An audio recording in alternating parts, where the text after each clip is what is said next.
రెక్కలు. ఈ కథను రచించిన వారు శ్రీ గోవిందరాజు రామకృష్ణారావు గారు.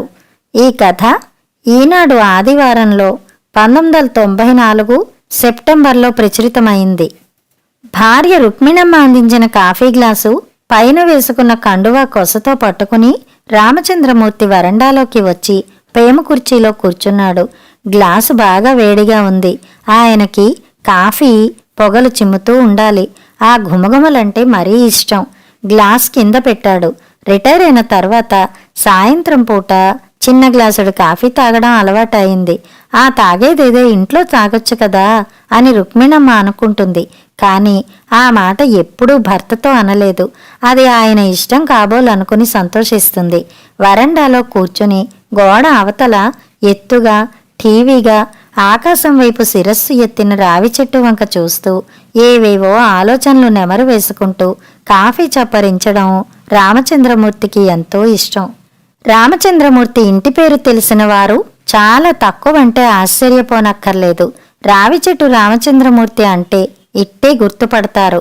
ఆయనకది కొండ గుర్తు. ఆ చెట్టుకి రామచంద్రమూర్తికి చిత్రమైన అనుబంధం. అతను కలలు కన్నట్టు ఇంటి స్థలాన్ని ప్రత్యేకంగా ఎంచుకున్నాడు.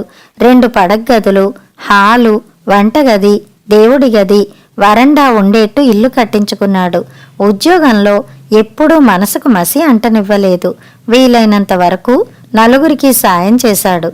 అందుకే ఇప్పటికీ ఆయనకి అందరూ చేతులెత్తి దండం పెడతారు. మంచికి మారుపేరని అంటారు.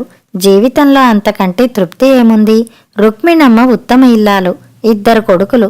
పెద్దవాడు ఇంజనీరు, అమెరికాలో ఉంటున్నాడు ఫ్యామిలీతో. రెండోవాడు స్మాల్ స్కేల్ ఇండస్ట్రీ నడుపుతున్నాడు. బాగా కలిసొచ్చింది. పెళ్ళై 3 మాసాలయింది. కొత్త కోడలికి అందం, తెలివితేటలు, వినయం సమపాళ్లలో ఉన్నాయి.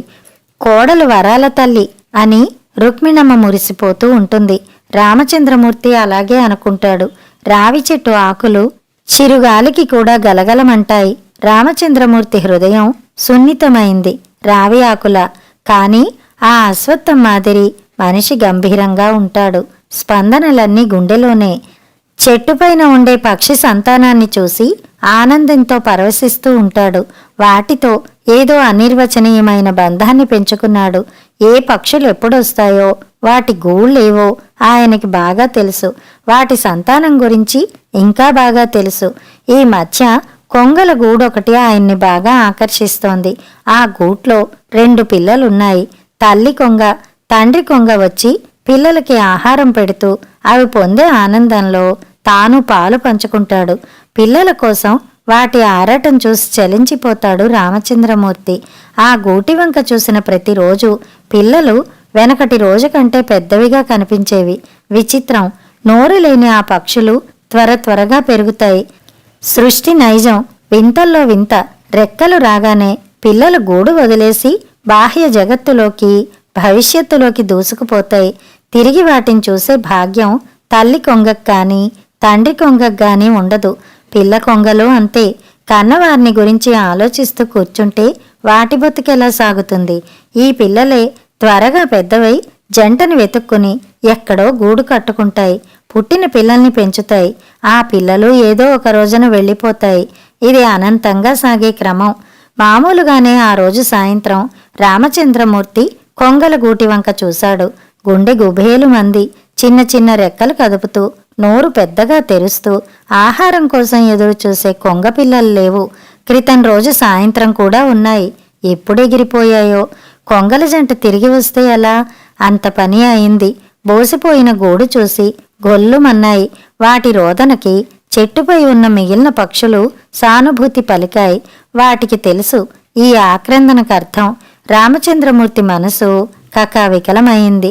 చెక్కిళ్ల మీద కారుతున్న కన్నీటిని గమనించలేదు. కాఫీ గ్లాస్ కోసం వస్తున్న రుక్మిణమ్మ భలేవారే, కాఫీ తాగనే లేదా పక్షుల సందట్లో అనగానే గతుక్కుమని ఆలోచనల నుంచి బయటపడి చెంపలు తుడుచుకుని గుటుక్కున కాఫీ తాగి గ్లాసు అందించాడు. దగ్గరకొచ్చి రుక్మిణమ్మ భర్తని పరీక్షగా చూసింది. ఏమిటలా ఉన్నారు? నాకే నిక్షేపంగా ఉన్నా. అలా కూర్చో. బాగుంది మీ వరస. కోడలు అబ్బాయి సెలవు కదా అని మధ్యాహ్నం సినిమాకి వెళ్ళిన సంగతి మర్చిపోయారా? వచ్చే వేళ అయింది. పొద్దున వంట వరాల తల్లే చేసింది. ఈ పూట నే చేస్తానని చెప్పా. రామచంద్రమూర్తి ఈ మాటలు వినిపించుకుంటున్నట్టు లేదు. ఆ కొంగల జంట అరుపులు హృదయ విదారకంగా ఉన్నాయి. రుక్మిణి గొంతు గాద్గదికమైంది. ఏమండి, ఏమిటిది? ఏమైందండి? చెప్పండి, విలవిల్లాడుతూ అడిగింది. ఆ గూట్లో కొంగలు చూడు ఎలా ఏడుస్తున్నాయో. నిజమే, ఎందుకలా అరుస్తున్నాయి? నాకవి చెప్పాయా? మీకన్నీ తెలుసు. అవన్నీ మీకు నేస్తాలేగా. చూసావా రుక్మిణి, వాటికి మమతలు అనుబంధాలు ఉంటాయి. పైకి చెప్పలేవు. రెక్కలు వచ్చి వాటి 2 పిల్లలు వెళ్ళిపోయాయి. ఎప్పుడు వెళ్ళాయో ఎక్కడికి వెళ్ళాయో తెలియదు. అంతే కదండి. రెక్కలొచ్చాక ఈ గూట్లోనే ఎలా ఉంటాయండి? రుక్మిణి, ఎంత బాగా చెప్పావే. నిజమే, కొంగ పిల్లలు నోరు లేదు కాబట్టి చెప్పకుండా వెళ్ళిపోయాయి. వెళ్ళడం తప్పు కాదు కదా. అవి పక్షులండి. రుక్మిణి, పిల్లల మీద మమతలు మనకెలాగో పశువులకి పక్షులకి కూడా అలాగే ఉంటాయి కాదంటావా? నిజమేనండి. ఆ కొంగల ఏడుపు వింటే తెలియడంలా వాటి బాధ. పిల్లలు ఎలా చెబుతాయండి? వాటికి నోరేది? పిల్లలు చెప్పి వెళ్ళిపోవడం సాధ్యమైతే తల్లి కొంగకి తండ్రి కొంగకి అంత బాధ ఉండదంటావా? అవన్నీ నాకేం తెలుస్తాయండి. తెలియకపోతే ఇప్పుడు తెలుసుకోవడం అవసరం రుక్మిణి. మీరనేదేమిటో నాకు బోధపడ్డం లేదు. మీరు అదోలా మాట్లాడుతున్నారు. మీ గొంతు ఎందుకలా తడారిపోతోంది? ఇప్పుడేగా కాఫీ తాగారు. మంచినీళ్లు తెమ్మంటారా పోనీ? అక్కర్లేదు. ఒక మాట చెబుతా విను. చెప్పండి, త్వరగా చెప్పండి. రెక్కలొచ్చిన పిల్లలు బయటికి వెళ్ళొచ్చన్నావుగా. అంటే ఎల్లుండి తిథేమిటి? ఇవాళ అష్టమి, రేపు నవమి, ఎల్లుండి దశమి. అయినా ఈ తిథుల సంగతి ఎందుకిప్పుడు? మన రెండోవాడు ఫ్యాక్టరీ దగ్గరలోనే స్థలం కొన్న సంగతి నీకు తెలుసు కదా. అవును, అది మంచి స్థలం, బాగుంది. అయితే త్వరలో ఇల్లు కట్టే ఆలోచన ఉందిట. అందుకోసం దగ్గరలో ఉండడం మంచిదని అక్కడే వేరే ఇల్లు అద్దెకి తీసుకున్నట్ట. దశమి నాడు వాళ్ళిద్దరూ వెళ్ళిపోతున్నారు వేరే ఇంటికి. ఈ సంగతి పొద్దున్న నాతో చెప్పాడు. తట్టుకోలేవని నీకింకా చెప్పలేదు రుక్మిణి. వెళ్ళిపోతున్నారు. మనం ఇద్దరమే ఈ గూటిలో. నిజంగానా అండి?